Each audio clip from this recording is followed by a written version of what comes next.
चलाने का हकदार है, लेकिन चालाक लोगों ने जाति बना दिया। देखिए कौन कौन सतराम शहर में चले। कुर्मी जाति से एक मसीहा का बाबू भगवान,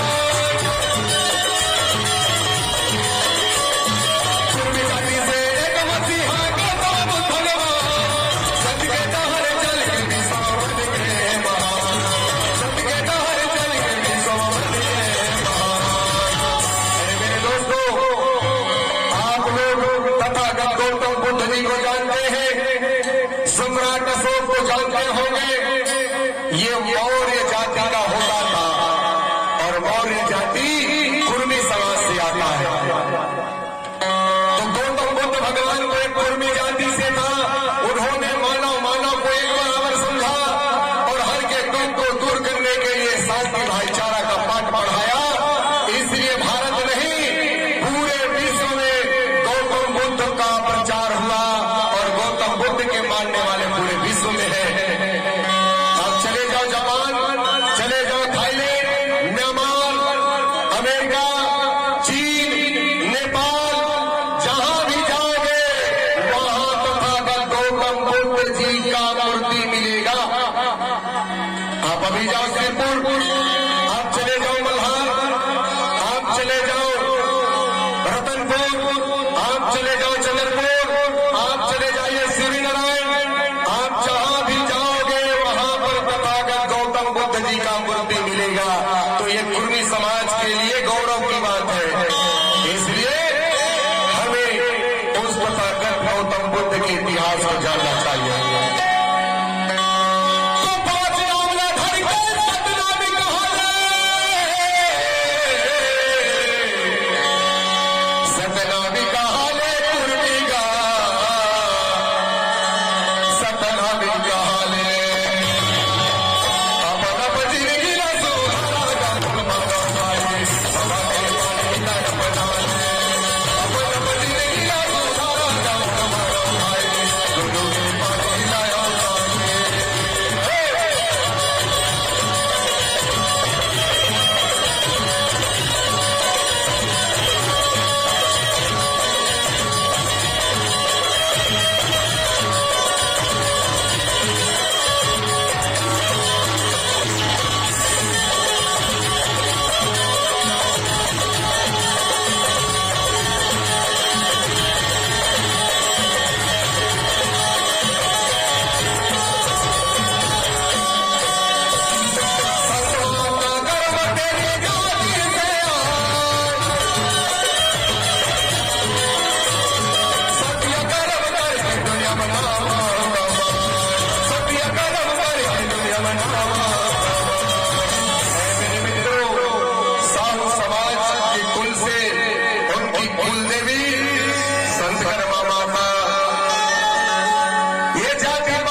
आंदोलन को समझाने का प्रयास किया।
साहू समाज के भाई बीमारी लग गए राजा के हाथीला बीमार हो गए तो कैसे में बीमारी ठीक हो पुरवंशी जी तो बड़े बड़े तालाब खोदवाई राजा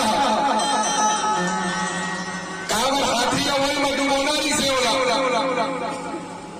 अब कुछ लोगों को लगेगा कि मनगढ़ंत कहानी है आप उठा लेना आप बिलासपुर हो चाहे कहीं भी हो कुरुद में भी अगर पुस्तक दुकान होगा या ऑनलाइन संतरवा माता जी का आप पुस्तक मंगवाइए या हम सही उपलब्ध करा देंगे कि उनके साथ क्या क्या किया गया। और राजा ने एक योजना बना करके जितना भी साहू समाज के पास तेल था और एक जगह नहीं पूरे भारत देश में हर जगह जहां जहां तालाब दिखता है ना वो कहां का तालाब है शोध करके देखिए। एक तथागत गौतम बुद्ध जी के चिन्ह को बांटने के लिए तालाब खुदाई किया गया है। दूसरा साहू समाज के जितना भी तेल है उसको तालाब में डलवाया गया हाथी को डुबाया गया उस हाथी को कोई बीमारी नहीं था केवल साहू समाज के तेल के व्यापार को खत्म करना था। और मेरे भाइयों जाति के नाम पर साहू समाज को भी प्रताड़ित किया गया इसलिए संकरमा माता ने अपने हृदय में प्रण किया कि मैं जाति व्यवस्था को समाप्त नहीं करूंगा तब तक चैन से नहीं बैठूंगी।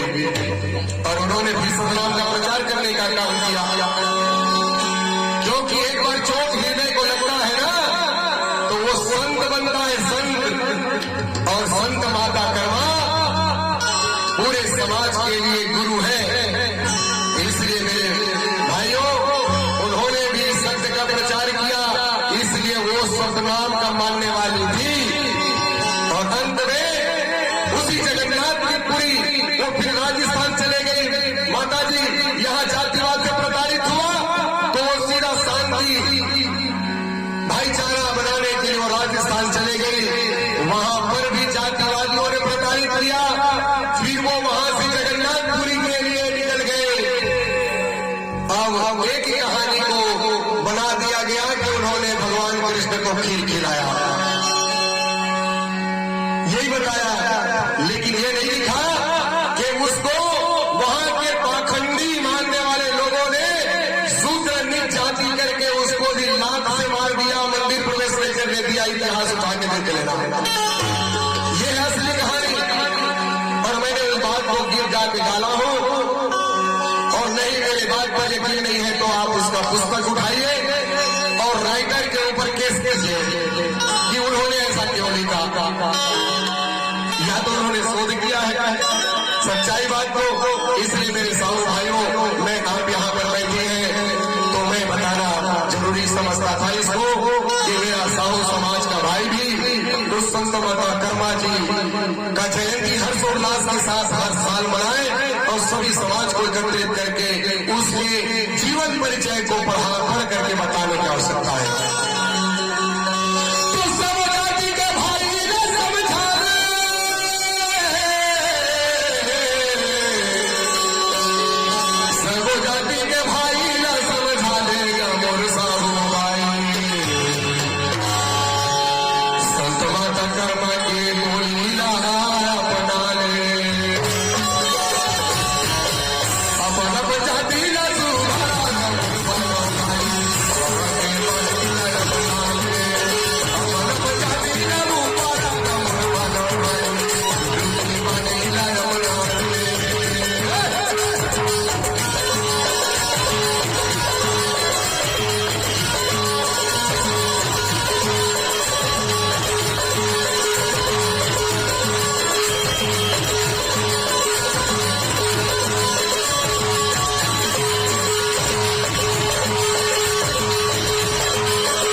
जाति से एक मसीहा। साहेब कबीरदास जी वो जमाना में, भक्ति काल के जमाना में, ये पाखंडवाद के विरोध करेगा, अनेकों ज्ञान की भाषा में है। कहा कि पाहन पूजे हरि मिले तो मैं पूजो पहाड़, अब वो कर ले तो चाची भली जेब अपनी सिखाए संसार। देखो उस जमाने में कहा, हमने तो नहीं कहा, ये बाबा कबीरदास जी का वाणी है कि पत्थर के पूजा करने से अगर भगवान मिलता तो इस देश में बड़े बड़े पत्थर का पहाड़ है, उसी के सामने क्या मैं माथा पटकूं ताकि मुझे बड़ा भगवान मिले। अब उसी बात को गुरु घासीदास ने कह दिया कि मादी रावा में कहा करे देखो आपन घाटा ही देवा, मादी रावा में कहा करे देखो आपन घाटा ही देवा, मादी रावा में कहा करे देखो, मादी रावा में कहा करे देखो, मादी रावा में कहा करे देखो, मादी रावा में कहा करे देखो, मादी रावा में कहा करे देखो। ये महीने हो आज से 250 साल पहले, अब होकर और कई 100 साल पहले गुरु कबीरदास कहते गए थे। ये उजड़ता थे और उदाहरण दे के कहे अपन घाटा ही के देवा, मादी रावा में कहा करे देखो, अपन घाटा ही के देवा, मादी रावा में कहा करे देखो, मादी रावा में कहा करे देखो, मादी रावा में कहा करे देखो। और भारत देश की कस्सी एक ठा माटी के चूहा बना दे और जिंदा बिलाई न छोड़ दे, तो वो जिंदा बिलाई वो माटी के चूहा ला हटक दी। हजी कहा बनी हटक रहा, कहा बनी हट गया होना, वो तो चूहे से बने करिया वाले चूहा बस, वो कैसे जानना है जो मैं जी नहीं। इसलिए कैसे नहीं करता कि वो मिट्टी का है, उसमें जान नहीं है। एक बिल्ली को भी ज्ञान है, लेकिन एक चेतन प्राणी को इतना ज्ञान नहीं है कि मिट्टी के पत्थर में कोई जान नहीं होने के कारण पत्थरा में माथा पटकते हैं। यही समाज का पीछे होने का कारण है। इसलिए आप मंदिर मत जाओ, कहा अपने घर के देव को बनाओ, अपने पति का चरण बनाइए, अपने ससुर का चरण बनाइए, अपने सास का सेवा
एक बहन भागवत कथा कह रही थी, उनको उस पाखंडियों ने क्या कहा कि आपको भागवत कहने का अधिकार नहीं है। बोला क्या ये अच्छी बात है? क्या वो मेरी बहन क्यों भागवत कथा नहीं कह सकती जब वो उनकी ज्ञाता है तो? लेकिन इस देश में अधिकार नहीं है मेरे मित्रों। अभी एक और आया है, एक और बहन के ऊपर उन लोग प्रसारित कर रहे हैं कि आप प्रवचन नहीं कर सकते। क्यों नहीं कर सकते भाई? क्या क्या प्रवचन करना किसी का एक जाति का ठेका थोड़ी है। ये तो ज्ञान का मामला है। जो जितना ज्ञाता होगा वो प्रवचन कर सकता है, लोगों को समझाने का काम कर सकता है। ये भारत का संविधान कहता है। लेकिन संविधान लागू होने के बावजूद आज वही जातिवाद के मानने वाले लोगों ने हमारे इस गरीब समाज को प्रताड़ित करके रखा हुआ है कि आप भागवत नहीं कह सकते, आप रामायण नहीं पढ़ सकते। तो क्या तुम्हारे चरण को धोते रहे और तुम्हारे चरण को धो करके हम पीते रहे और तुम इस देश का मालिक बन के बैठो और हमारा गरीब समाज तुम्हारा जूठा चाटते रहे? तो अब होने वाला नहीं है। इसलिए पानकर वालों ने 5 बार अपनी सरकार बनाया। 5 बार जरा जोरदार ताली बजाओ। उस 2 साल को बदल दिया और बदल करके हमने 5 बार विधायक बनाया। ये है सत्ता का पावर। इसलिए मेरे दोस्तों, अब जातिवाद खत्म होनी चाहिए। अभी सर्वे होगा, देखना सीएए एनआरसी आ रहा है, सरकार लाने वाले हैं और हर जाति का सर्वे होगा। उसमें भूल से कहीं आपने अपना जाति नाम लिखा दिया तो फिर हमारा बाल बच्चा भी मांगेंगे। इसलिए उसमें लिखाना क्या है? 17वीं जातियों को लिखाना है। अनुसूचित जाति वहां पर कहीं आपने बड़ा होशियारी दिखाया। नहीं नहीं भाई, मैं तो जोशी हूं, क्योंकि ब्राह्मण लोग भी जोशी लिखाते हैं। तो आपके लिखाने से आप ब्राह्मण नहीं हो सकते। नहीं नहीं भाई, मैं तो टहरिया हूं, क्योंकि कुछ ठाकुर लोग टहरिया लिखाते हैं, राजपूत लोग लिखाते हैं ना टहरिया। और मैंने कहीं शान से कह दिया कि नहीं नहीं नहीं, मैं तो राजपूत हूं, तो तुम्हारे राजपूत लिखाने से राजपूत नहीं हो जाओगे। नहीं नहीं भाई, मैं तो खरे हूं, तो कुछ ब्राह्मण लोग खरे लिखते हैं। नहीं नहीं नहीं, मैं तो टंडन हूं, तो रवीना टंडन कौन है भाई? हिरोनी है रवीना टंडन, तो उसको देख करके कोई टंडन लिख दिए। नहीं नहीं नहीं, मैं तो उनके भी राजनी का हूं। अरे आपके कहने से ऐसा नहीं हो जाएगा। आपको अनुसूचित जाति लिखाना है, लिख लीजिए और इसका प्रचार कीजिए। मेरे पिछले वर्ग के भाई के लिए आप अपने जाति के कॉलम में अन्य पिछड़ा वर्ग लिखाइए। कहीं आप साहू, तेली, कुर्मी, राउत लिखाइए तो भविष्य में हमारा बच्चा हुकूमत में आएगा। आपको कोई सीट नहीं दिया जाएगा, न विधायक बन पाएंगे, न सांसद बन पाएंगे। आरक्षण को खत्म करने का साजिश चल रहा है। इसलिए अपने जाति के कॉलम में पिछड़ा वर्ग लिखिए, क्योंकि भारत का संविधान पर अंगीकृत है। आदिवासी भाई को अनुसूचित जनजाति लिखाना है, गोल कबर विद्वान नहीं लिखाना है। नहीं तो अल्पमत में आकर के आपको मिसल मांगा जाएगा, फिर आप इस देश का मूल निवासी नहीं माने जाओगे और फिर निकाल दिया जाओगे। इसलिए सावधान होना है। न तो जाति न पाति के पहचान चाहिए,